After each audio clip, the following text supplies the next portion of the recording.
I'd like to introduce somebody, a partner from Early Bird.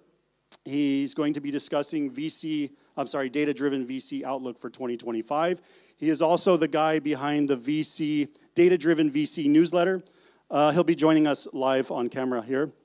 Let's give it up for Dr. Andre Retterath. Amazing. Thank you, David. Thank you, Marek. Pleasure to join you online, although not in person. I really regret that. Unfortunately, I have some other commitments in Munich this week. Thank you, everyone, for joining physically and also virtually. For those of you who don't know me, I'm Andre. I'm a partner with Early Bird. As said, I'm based in Munich. Early Bird is a pan-European early-stage VC firm, probably one of the most established ones here in Europe. We've been around for 27 years in the market, early investors in companies like UiPath, N26, Ivan, and many more. And I joined Early Bird around 7 years ago with a computer science data background to really help Early Bird transform how we think about venture capital.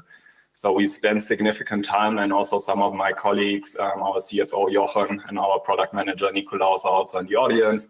So you can also check in with them later today. I can talk you through a bit more about what we've been doing, but we spend significant resources in innovating venture capital with a data-driven approach. So I will walk you a bit through the work I've been doing with data-driven VC, which is a personal project I've been running for a couple of years. Some of you might be familiar with the data-driven VC landscape, and I will give specifically in this session an outlook for what I expect for 2025. There will also be questions, or you can submit them with Slido, and David will pick them up, so we will have plenty of time of walking through that. Let's jump in. I will quickly share my screen, 1 second.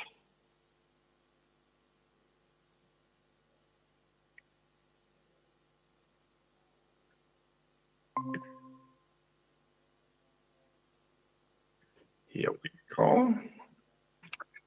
Exactly. So session is really about data-driven VC, Quo Vadis, not only in 2025, but also beyond 2025. I'll cover 3 major buckets. The first one, and hopefully we can skip that for majority in the audience, what VCs should actually become more data-driven. I think Marek gave a nice perspective already on the overarching theme, but then specifically on portfolio monitoring. I personally, as an investor, having built the majority of the tooling for myself initially as an investor, focused on the investment value proposition, but it also goes beyond. So I will say 1 or 2 words about that. I will give like a very brief recap on the status quo. Where are we right now? So it's a reflection of the data-driven VC landscape that just came out in May earlier this year. And then I will focus the session on an outlook for 2025. So if we look at the overall VC investment process, number 1, we need to collect money from our LP. Then we have the investment process. The investment process is really sourcing, screening, due diligence, portfolio value creation, exit part. So eventually we need to return money to our LPs. And in parallel to that, we have also our, let's say, back office fund operations. So everything that's in the CFO office, that's in the investor relations, that goes down to the portfolio. So we have a multi-stakeholder game here. And I think what you can see in this slide here on the investment process itself, that it's super manual, it's inefficient, is also often very subjective and biased. And you can see the same not only in the investment process, but also in the adjacent processes like the CFO office, like the investor relation department, and all of the other departments within the venture capital firm. So it's very clear that the investment process and processes more generally in venture capital are broken. And if you ask venture capitalists, so we had 184 respondents answering the question of why they want to become more data-driven, you can see that the prime reason is really higher efficiency, meaning you need to increase the output to input ratio. The second one is specifically deal-related, it's better deal coverage. So many investors still miss opportunities that their competitors end up doing. And I think most investors would know it. Someone posting something in the WhatsApp group, it's like, have we seen this deal? Someone chasing this CRM system, and people figure out we missed it. So better deal coverage is the second most relevant reason. Equal like better screening, meaning decision making, and better investment. If you really want to break down these reasons, you can find 3 buckets. Number 1 is really the efficiency. Number 2 is the effectiveness. So obviously, efficiency by itself is completely pointless as long as you don't deliver proper DPI long term. And DPI, if you go retrospective, we do have long feedback cycles, but you can also look at the book values over time. You can look at follow-on funding round, quality of these investors leading follow-on funding rounds, up rounds, down rounds, and so on, which give like a more short-term indicator of the effectiveness of your fund operations. And then last but not least, we are gatekeepers as investors. So LPs trust money to us to really invest in most innovative, most ambitious founders. And it's our job to find them. And there are studies out there, we include some of them also in the data-driven VC landscape, that historically about 2/3 of the deal flow was generated inbound, meaning founders reaching out to the investors. And we see a very strong shift to data-driven innovation and AI to an outbound model. So we can see that at Early Bird today, the majority of our relevant deal flow was actually generated with our platform Eagle Eye. So for us, it's very important to be outbound. And that eventually drives inclusiveness, because we can make sure that we route the capital to the right entrepreneurs, and not only to the entrepreneurs who have a good network or direct inroad to the investors. With that, I will just conclude this brief introduction and start looking at the status quo based on the data-driven VC landscape 2024. So we've first done this project in 2023. Westbury was already a very early partner believing into that. So Marek has been one of the early, let's say, investment tech and tool providers I've been in touch with. And we shared this vision of data-driven venture capital firm. And when we first did the study in 2023, we had around 151 firms. And then as of this year, we had 190 firms that qualified. So you can see the logos in here. We define a data-driven VC firm as a firm that has at least one engineer internally dedicated to digitization, data-driven initiatives more broadly. You get at least one community nomination, which is like a third-party kind of reference, and proven to develop internal tooling at least one segment of the value chain. So I've shown you part of the investment value chain before, but obviously the value chain is also more comprehensive. If you want to participate in the data-driven VC landscape 2025, we will send out the surveys actually in the next couple of weeks, and it is also planned to come out around the same time in 2025. So just check it out. You can use this QR code. I will also make the presentation available later on through my newsletter, so you will get all of the slides in full detail also for download. Now, what does a data-driven VC firm actually look like? Based on the data we had, the median data-driven VC firm has around 40 employees, about 2 engineers, 10 investors, and 450 million assets under management. You can see some of the relevant distributions on the right-hand side. But what is very interesting is really that we see more and more new investment firms rising up. And it's actually different to the, let's say, gut feeling common belief that it's only the big firms investing in engineering teams. And I will come to that also in a second. If we look at the geographic distribution, we can see that specifically in the US and Western Europe, most of the firms are based in terms of headquarters, but we also see Eastern Europe and LATAM picking up. So we have also more detailed analysis on this in the landscape, but I think it's interesting to look at this geographic distribution. And then based on the top 20 data-driven VC firms, you can see the logos spread globally over here. The majority is obviously based in the US, with some firms that are very familiar. Now, picking up a point I said 2 slides ago, we looked at the total number of engineers across all data-driven VC firms, 2023 to 2024. So you could see the number increasing from 767 to 865, which is like a 13% increase, if I'm not mistaken. The total number of data-driven VC firms has grown from 151 to 190, which is about a 25% increase. If you do the math now, you can see that the average number of engineers per data-driven VC firm has decreased from 5.1 to 4.6. And if you look at the distribution, you can see that the long tail of the market of venture capital firms who have hired the first engineer has been growing significantly. And I think that's a very interesting point, showing that it is not the big VC firms hiring more and more engineers, but it is many new firms, emerging managers, actually hiring their first engineers. So you can say differently, and we've also included analysis in the data-driven VC landscape, that the assets under management scale super well with engineers, meaning that as soon as you have a dedicated core of engineers, you can raise significantly more funds over time without the need to hire even more engineers. So it's not a linear relation, meaning that, I don't know, if you double the number of AUM, you need to double your engineering team. But we can see that the engineering teams can handle higher amounts of assets under management and deploy capital, meaning the engineering teams can also build tooling that enables the investment team. And we also asked actually our audience, and already 1/3 of our respondents believe that they can cut headcount in the investment team because of the tool stack that was built by engineering teams and was also made available off the shelf, like from Westbury, Affinity, Harmonic, and many others. With that, I think it's very clear on why we need to become more data-driven, to stay competitive, to become more efficient, effective, and inclusive.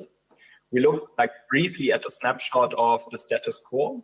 And with that, I would love to look at the 2025 outlook.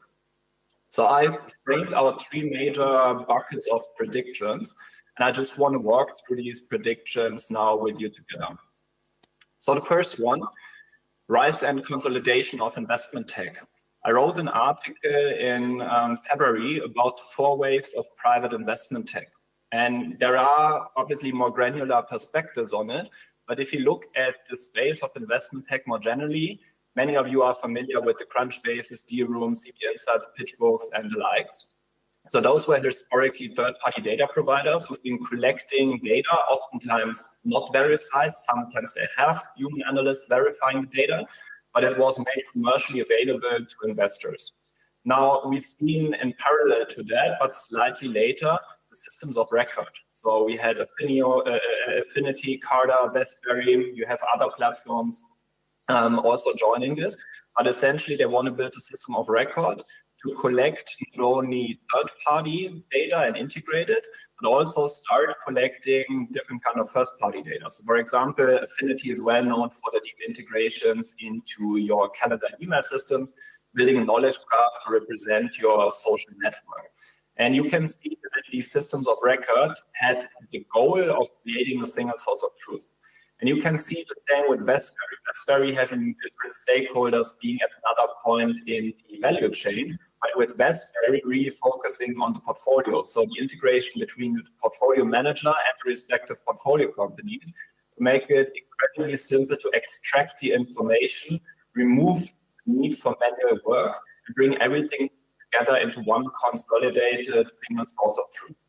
Now, the third wave, and it actually started in some cases already quite early on, you will find companies like Harmonic, there are others also in the market, but these providers essentially started with the value proposition of providing signals out of data, because the data itself is a bit of noisy and pointless, useless. And these providers actually started to bring different data sources together to actually make sense and give a direct signal to the investors to guide their direction. Obviously, these providers have also expanded the value proposition, but this is how it started. And now the fourth wave that I described in February and already last year is a bit of the AI co-pilot. This is a bit of the 4 waves of private investment tech. Now, if we look at the list of VC tool providers, I've been tracking a list now for 7 years. And the first time I made this public was as part of the Data-Driven VC Landscape 2023. And back then, we had around 400 vendors. So I tested most of these vendors myself. And it has grown to about 500, so approximately 510 as of May 2024. And just recently, it surpassed 600 vendors. So you can see that the space of investment tech becomes increasingly more noisy. There are more companies starting out, and it becomes incredibly difficult for investors to really cut through the noise. So you can see by asking our audience that the majority of our respondents say they struggle to find the right tool and find the right data sources. So those are the two primary reasons why investors struggle to actually start their data-driven journey. And we just developed something. We are in beta testing with a couple of users from Data-Driven VC. You can just sign up here for the waitlist. We will do the public launch in a couple of weeks from now. It is essentially a platform like a G2 on steroids that helps you compare tools. So not only research-specific tools, but really compare your own tech stack with a tech stack of funds similar to yourself. You compare the costs. You can also save with different discounts. So it's essentially a single place where you can really research all of the different tools, compare your tool stack, and find the right tools going forward to also see what's evolving in the market and cut through the noise, not being required to look at all of the 100 plus growing. So summarizing the first point, rising consolidation of investment tech, we find that it's very difficult to cut through the noise, and I can also see that by the number of requests I get. People don't know where to start because the marketing side, a lot sounds the same. The second one is tool landscape has become hyper-fragmented, driving user demand for a single source of truth and native integration between vendors. So I highlighted the investment landscape before, and many people started out with third-party data, or many people customers of Retterath, Pitchfork, Insights, and so on.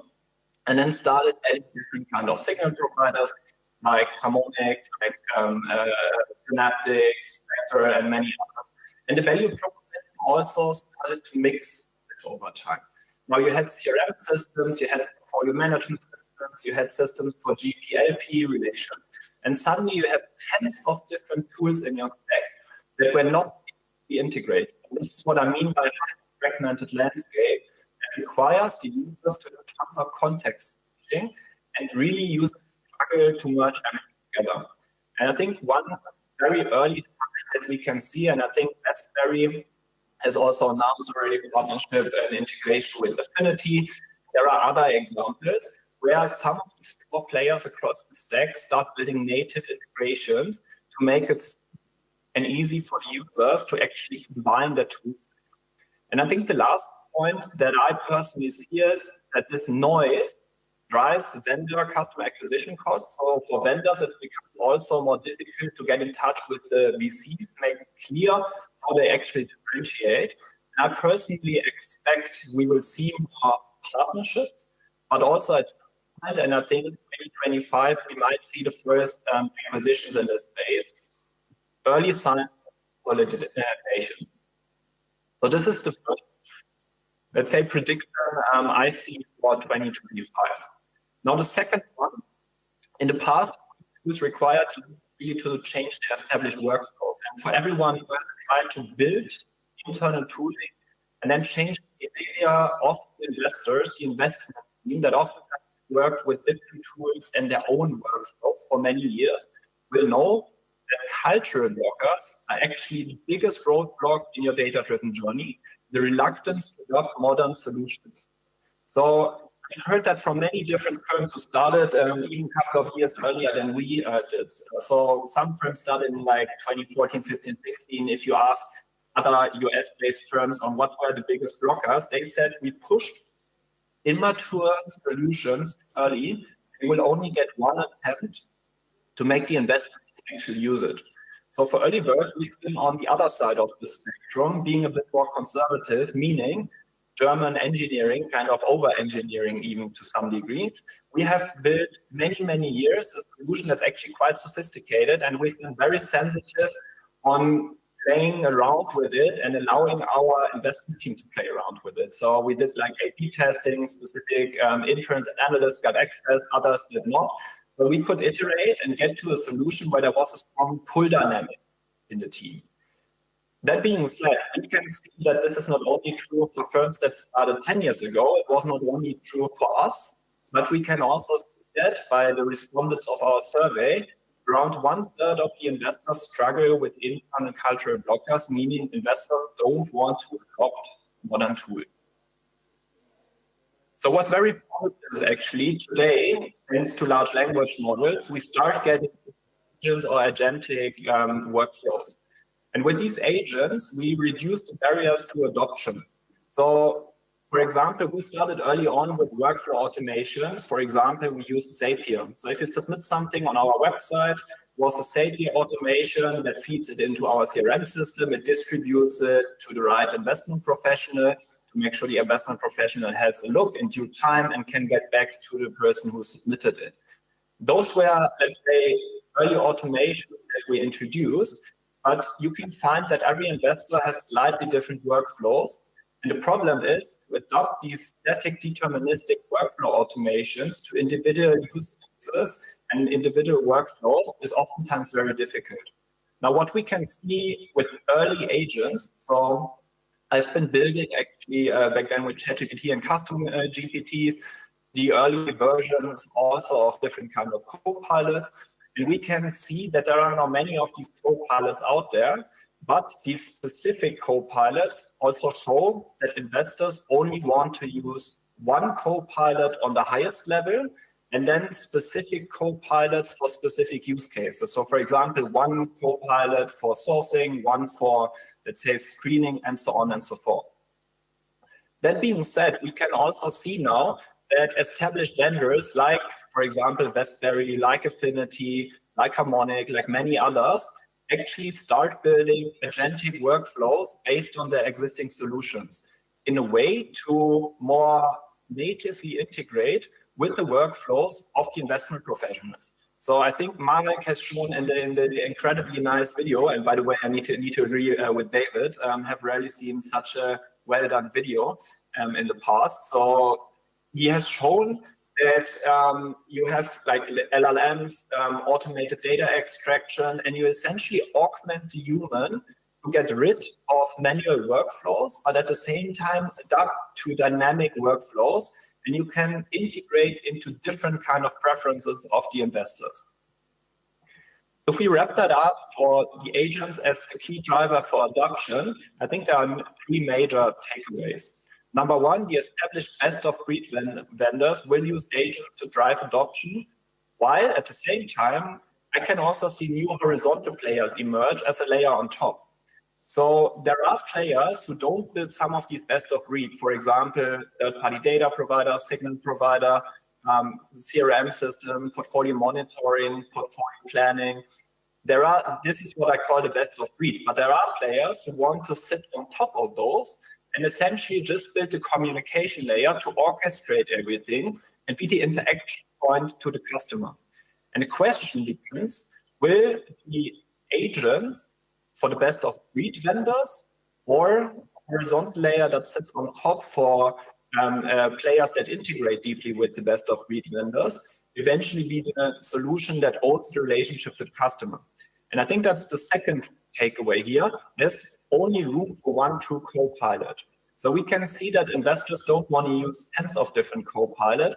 They want it simple and easy, and they want one true co-pilot. And this true co-pilot can serve as a router to more specialized co-pilots, oftentimes provided by the best of breed vendors at a lower stack. So I personally expect that every vendor wants to own the user, and it will be interesting to see how this previously mentioned partnerships will evolve. If two partners partner together, like two vendors on the tool side, who will own the customer eventually? And from the customer side, it also becomes a question, with which vendor will I engage and where will I commit, let's say, a long-term multi-year contract to work with this vendor on this specific part of the stack. And then last but not least, obviously, if we have agentic workflows, we achieve the state of truly augmented VC. I've been talking about the augmented VC since 2018 before, and I think now is the time when 2025, it's also not just exploration and a playground, but it will become operational. For us at Earlybird, it has been operational for quite some time already, and I can see that also for a bigger chunk of the market, it will become the status quo. And what is very interesting is once you have the interaction with different models, you can collect this interaction data. For example, if you suggest an interesting company to the investor, Does the investor like it or not? Do they double down, go deeper into due diligence for the specific company, or is it a desk reject? By collecting this data, this is like the first party data that becomes incredibly valuable and also unique to a firm. You can also build more intelligent, for example, decision-making support, screening support, and also very comprehensive automation. And being sensitive of time, looking at the last point here, our benchmarking study shows that third-party data got commoditized. So I've done the first benchmarking study as part of my PhD in 2019. We published a study where we compared the third-party data providers that were most commonly used across academia and back then also VCs. And we compared original data. So we got our hands on the data set with hundreds of companies and funding rounds. And we compared the coverage and accuracy of the original data against the representation in these databases. Obviously, there are many more databases today than there were in the past, but we replicated the study from 2019, 2020, and replicated it earlier this year. And we kept the same selection mostly of vendors and also the analysis to make it comparable. And what we find is actually that databases started to converge in both the coverage and the accuracy, meaning that the differentiation is increasingly dependent on the diversity of vertical data partnerships. So everyone in the data vendor field, and I can see that also through first-party feedback from them and also from the pricing. Like I said before, with the VC Finder, we have tons of data on pricing, who pays how much for how many students, API access, yes, no. We can also see that for these traditional data providers, there is increasing customer acquisition costs, confirming that it's for them to cut the noise, and shrinking average contract values. So for those of you in customer with some of those players listed for some time, we also figured that some of them became cheaper over time. And they need to think about renovating themselves, adding more value, and providing actually deeper integrations also in the workflow of the customers.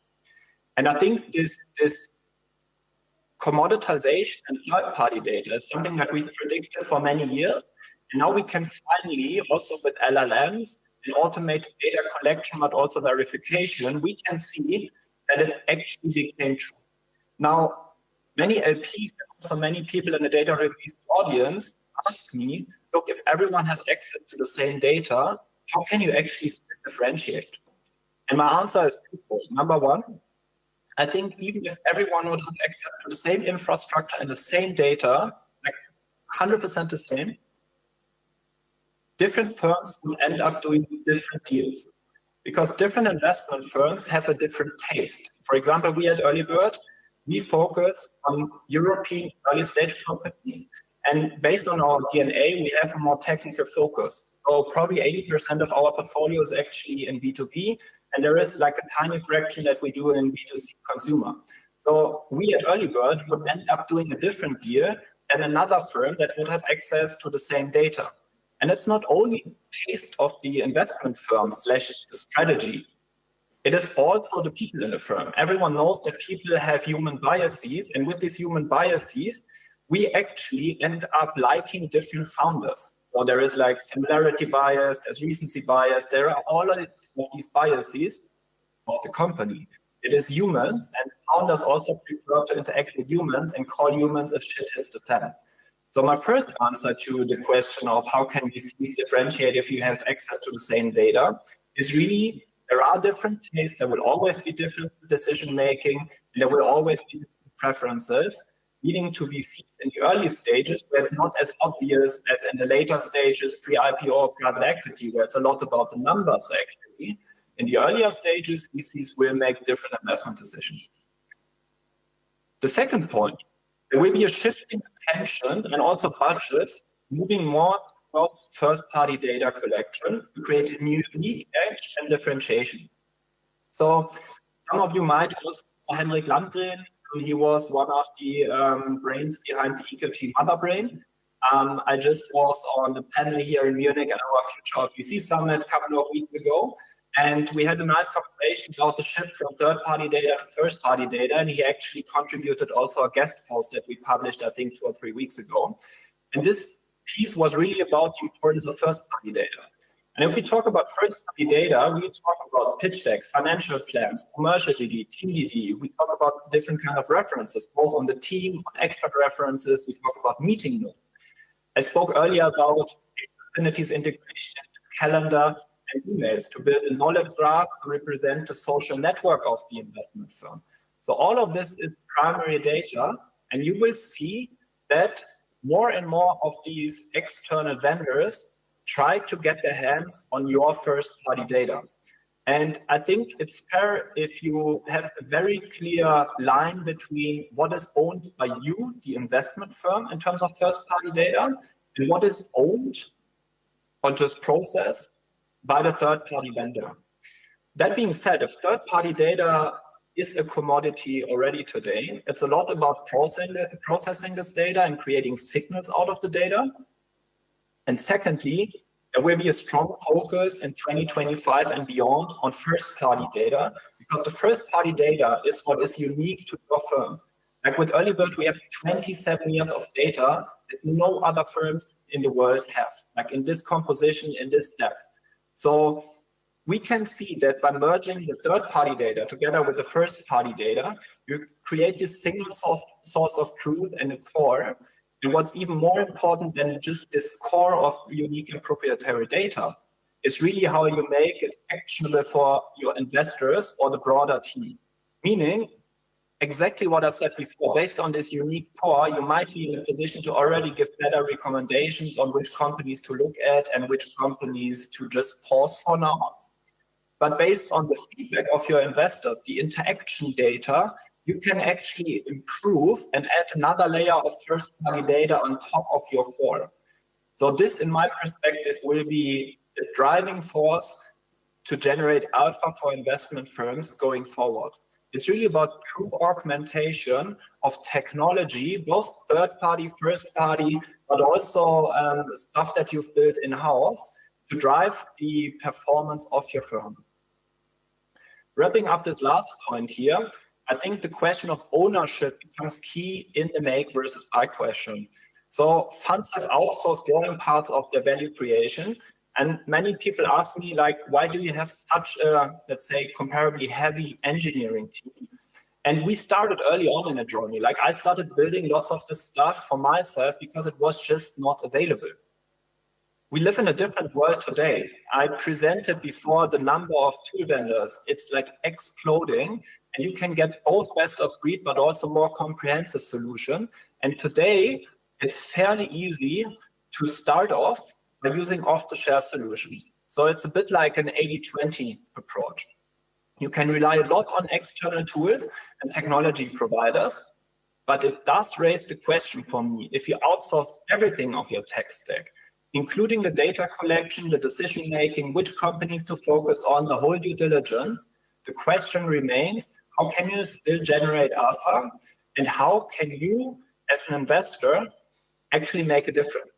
Like, what is your right to play if everything is outsourced and all of the other firms do have access to it? Is it just like the brand of your VC firm eventually? So this question will rise, and it is specifically about the ownership, the IP, and the differentiation.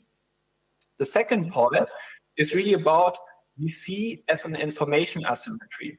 So everyone knows, if you have heard about this one specific deal 2 weeks earlier than your competitors, it might make a difference in the early stages already. So it's not only about timing as information asymmetry, but also how comprehensive and actually true and valid the data is that you get.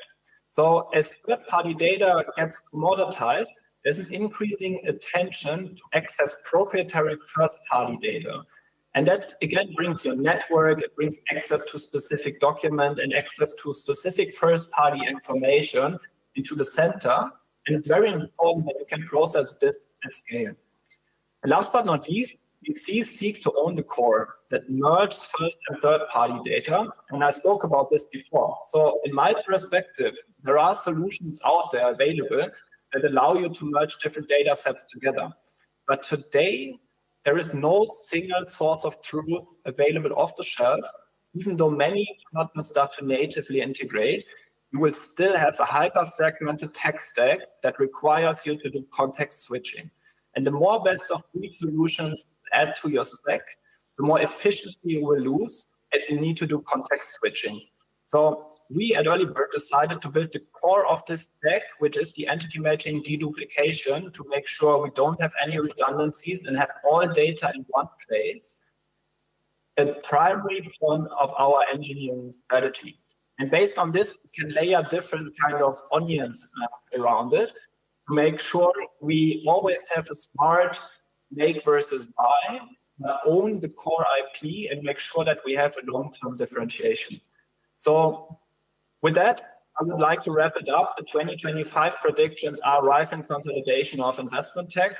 I think agents will become a key driver for adoption, both for vertical best of breed, but also horizontal deep integrations.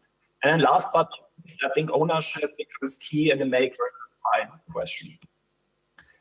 With that, I will make this whole presentation available through the newsletter right after this talk here. We'll just publish it through the newsletter today. You can download it. And if you like content like this, you can also join if you haven't done so far. So thank you. And with that, I would love to open for questions from the audience.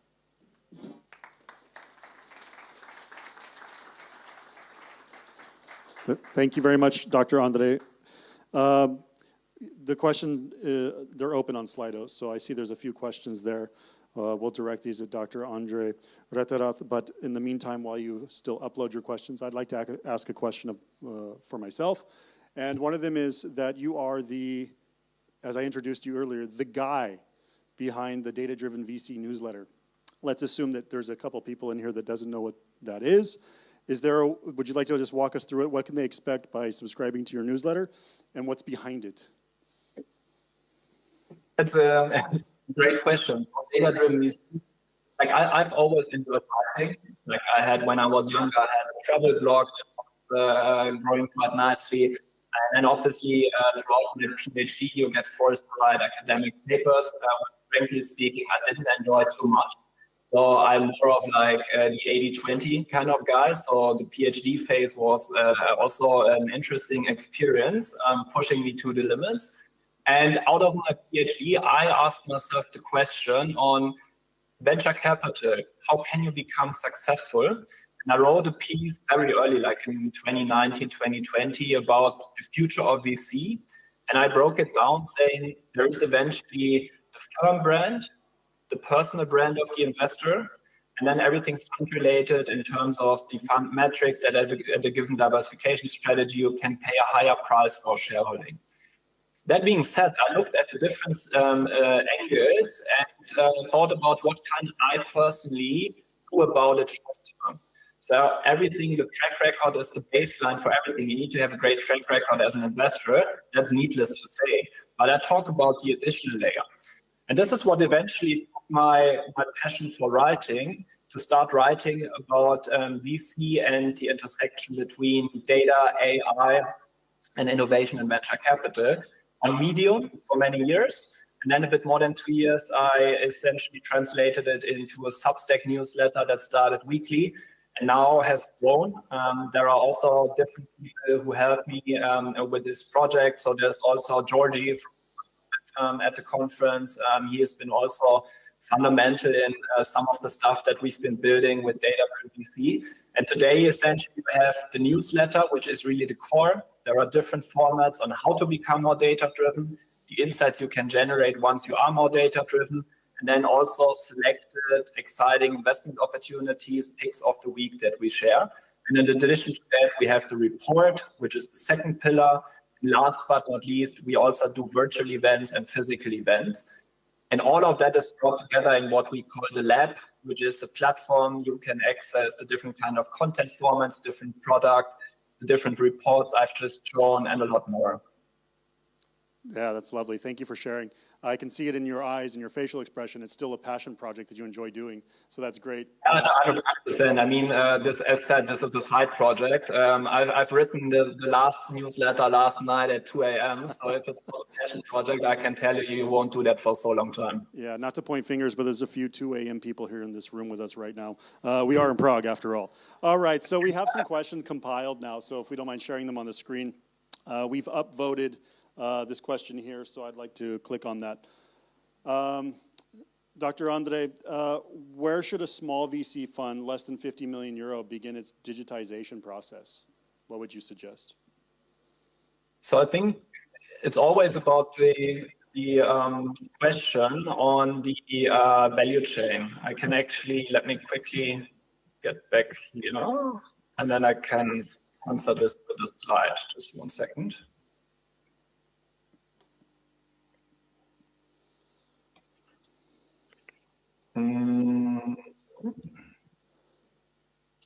So if you look at this value chain, you need to ask yourself the question, where is your core strength? So for example, do you have very good deal flow? And if I talk about an investment process, I always think about it as a sales process in a way. So first of all, you have the sourcing identification. You need to see all relevant opportunities top of funnel. Second of all, you need to collect the data for all of these opportunities. Once you have comprehensive information, you need to narrow it down, which is the screening and decision making. You need to go into the due diligence. And once you are committed to invest in an opportunity, it flips around and you need to convince the founder.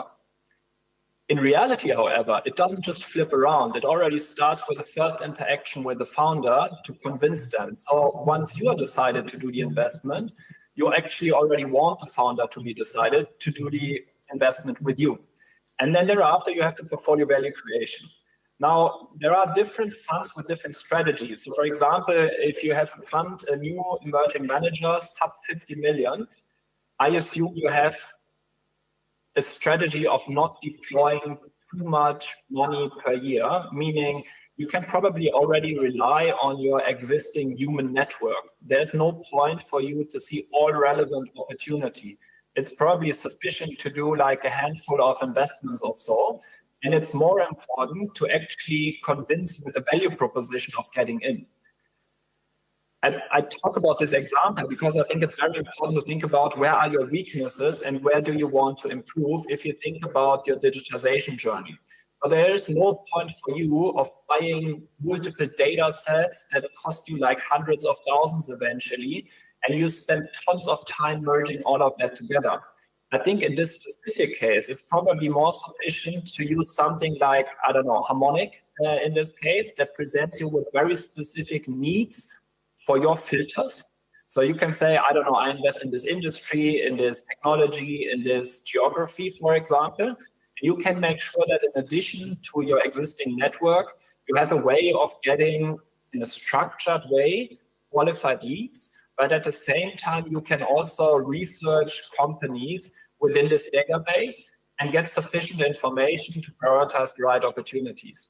So I would really go with an 80-20 approach and try to think about what's important towards your value proposition. If also for an emerging manager with less than 50 million under management, you probably don't need a crazy CRM system.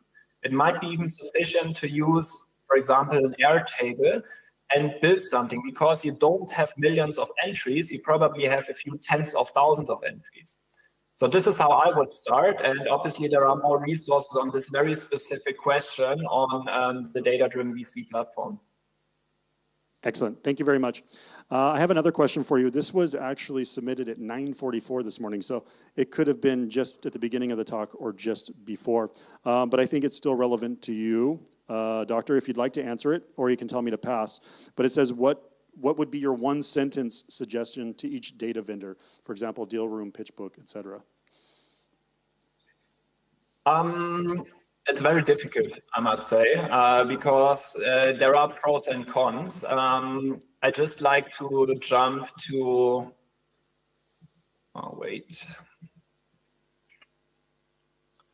I had one slide about it, which was this one here. So it's very important. Like this study is only a selection of data vendors that we looked at initially in 2019, 2020. And the study says more than 1,000 words in terms of coverage and accuracy, because it really depends. There are many more vendors that also offer more than just party data, like Monic, like Synaptic Spectre, many of these other players out there. And it really depends. They have their core strengths and weaknesses, but it's very difficult to summarize that in one sentence. But the best way to look at it, if you want to get your arms around these data providers, is to really look at the study. Excellent. Okay, great. Let's move on to the next question, and thank you for answering that.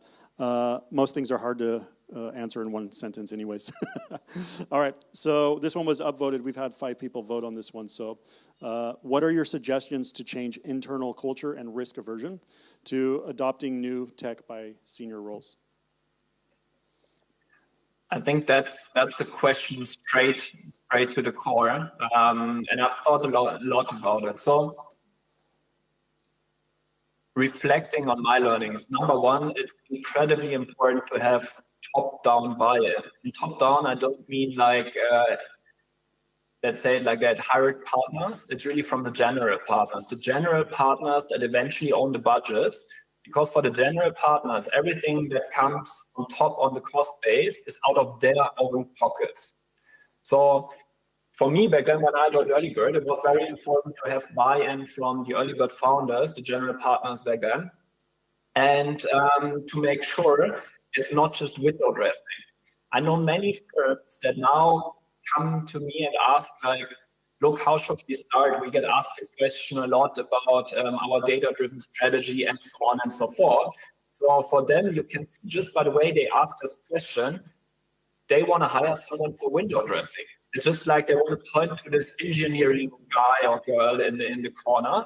And whenever someone asks the question, it's like, yeah, we also do some stuff. This is wrong. Like, if you really want to transform an investment firm, it's a long process, and changing culture starts top down. So you need to buy a piece who own the budget. You need commitment in terms of budget. And then you also need to put the right incentives in place.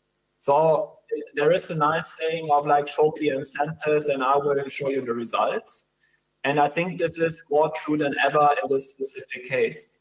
Said differently, we have incentives for our investment team. So for example, we measure our sourcing coverage per geography with our platform Eli. So we have defined also with Nikolaus in the audience, who was mainly responsible for that, the hit rate. So with hit rate, we essentially define what are relevant opportunities that we end up investing in, and what are the opportunities that we have assessed. So we divide the opportunity by the relevant opportunities, and you will get a hit rate. And then we split it up by geographies. We can tell, I don't know, in the UK, we've seen 95% of relevant opportunities for any one of our competitors. But in France, we've only seen, 55%.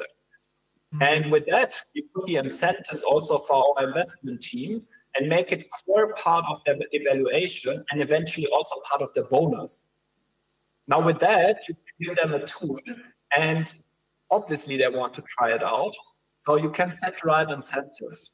And then last but not least, it will take time. So we also had employees in the past who had the perspective of like, why should I add stuff to a CRM system? Like, I have everything top of my mind.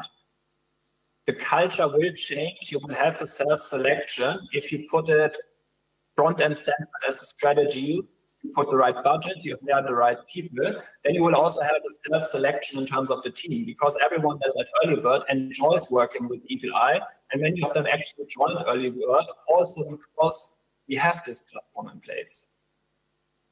Great, thank you very much. Next question is, what is your take on building in-house versus buying off-the-shelf solutions? Are there any best practices you can share from your own experiences? Yeah, I think, as said, we started building in-house early on because it was just not available. Today, there is more available. So I think you can run with a quite lean engineering team. And we've also seen that in the numbers that I presented earlier. You don't need 30 engineers. You rather need let's say it like that, a handful of people that can work closely together and across the stack. So if you decide to build, and in my perspective, I mentioned before the importance of owning the core that merges the first and third party data together. I think it's incredibly important to own this core. So we decided to build it ourselves, and building this ourselves took quite some time. If you build in-house, those are some learnings. Don't hire very deep experts. So I also made the mistake of hiring someone with like a PhD in NLP with like many years of experience. And it turned out we don't need such depth of experience. We rather need people who are very entrepreneurial, who can look really across the stack. So a bit of a plumber in a way, data engineering kind of profile that can work end to end and who can really also decide like, okay, look, we've built something for 6 months, now it's available off the shelf, we just replace what we've built. So the worst thing you can have is like this not invented here syndrome. And this is how I would hire. I would hire people who are like, I don't know, 3 to 5 years of experience, who are more Swiss Army knife kind of profiles, who have a T-shape and can go deep on one specific part, but can work across the stack, versus I would not hire, again, very, very deep expertise, and also not people who are too senior and stuck in their existing processes and workflows. Great insights. Thank you very much for that. Good. Next question we have for you is, are you considering selling those tools? Are there any other VCs who are providing their in-house tools to others? Or is it proprietary, basically? Yeah, this is a question I probably get twice every day. Not only, like, primarily, obviously, in fundraising, number one, we have many LPs who also do direct investments and who are interested in getting a good coverage, and they've tried a lot across the stack. And once we do a demo with our platform, they're like, okay, we haven't seen anything like that before. It's like everything in one. Can we use it? And the second stakeholder group that asked me is obviously other VCs in the community who are just starting out. The answer for now is very clear no, because we believe that it helps us create alpha. And if you think about it, you can obviously build a SaaS business and sell it to other VCs. But if you have something that can truly generate alpha, the best way to commercially make money with it is actually raise capital, deploy it, and then deliver an outperformance to the market. So this is our perception, which is also why we don't make it available to other VCs at all, and to some LPs, only if it's larger LPs that invest into our funds and we are committed. We have a bit like even in the loop approach where they can access insights and we help them guide their direct investments. Great, thank you. So you won't sell it to me? Marek, for you, I will make. Okay, great. Thank you for the answer. Great. Next question is, what DDVC opportunities do you see on the exit side, in your opinion? What DDVC opportunities I see on the exit side, correct, is not an easy one. We had Ali Al-Mufti from BlackRock present at our Virtual Data-Driven VC Summit, specifically on exit predictions. And it is something that's more relevant in the pre-IPO growth stages, I must say. There are fewer VC firms that I have seen build something. And also the demand from the VC side is specifically on the sourcing and screening side. Like, there is studies showing that 2/3 of the value is created actually on the sourcing and screening, meaning VC is finding and picking the winners game. But lots of efficiency is lost on portfolio monitoring, reporting, and so on and so forth. So those are the reasons why we see tool vendors evolve in these specific areas. For VCs, however, the number of exit opportunities is comparatively low, and it's partially covered by portfolio monitoring solutions, of course, because they help you benchmark these opportunities. But then specifically in predicting when is the right time to exit, specifically helping you to find a potential acquirer, I haven't seen anything off the shelf yet. Okay, thank you very much. Great answer. We only have time maybe for a few more questions. We might get through all of them. There are 4 remaining. Where do you see the private markets heading the next 5 years when it comes to focus on data transparency? And will the venture space consolidate and consist of large players? How do you see it? On the private market, I think, taking both questions together. I think what we've seen as the VC market, specifically in Europe in the past, say 5, 6, 7 years, has professionalized a lot. There are multiple reasons. There's like zero interest rate policy. US investors have seen that you can get comparably low entry valuations, but you can exit at a global international level compared to US peers. So like early bird invested in UiPath in 2015 out of Romania, very good shareholding for like $1 million approximately investment, and ended up doing IPO with the company for 32 billion. So you could see like this asymmetry, which led many investors to come over to Europe, and that competition among investors led to a professionalization. Now, through this professionalization, we've seen different models. So for example, you see many solo VCs, micro GPs. You could see large platforms becoming asset aggregators, the vertical specialization, geographic specialization. And I think looking across the whole spectrum of these different fund strategies, I think there is the exception of the solo micro VCs, and let's assume this is everything sub 50 million fund size. I think for those, also the first or second question that got asked, I think it's sufficient to have like a very lean stack and still rely a lot on the network. I think this is a bit of like a peak handcraft approach that will continue to work because it's not about scaling, it's really about the human interaction with this GP. For everything that's larger, like say 50 million, 100 million plus in terms of fund size, I think if you don't have a data-driven strategy, you won't be competitive anymore. Like it's a very clear answer because we can see it drives efficiency, but it also drives effectiveness. If you still have humans manually doing what other firms can do with technology, you won't be able to stay competitive. So I think the market has recognized this already, and many firms are starting out right now. And I think in 5 years from now, it's probably similar to the hedge fund industry, just like in the late 80s, 90s, nobody will ask the question anymore. So for me, it's very clear that every firm strategy, except for the micro solo GPs, needs to be data-driven. Now, taking the second dimension, data-driven is also a spectrum. I strongly believe that lead investors and co-lead investors, where still humans with the board, will follow a VC strategy. If you have a follow-on strategy, where it's really about like, yeah, we do a simple check in, let's say, more investments, try to index them up whatsoever, I can even imagine a quant VC strategy, which is the algorithm. Perfect. Thank you. Thank you very much. I like this next question. Are you ready? So is it a bad idea to buy into or trust another VC's tool stack if they are selling it to me? This is a trust thing.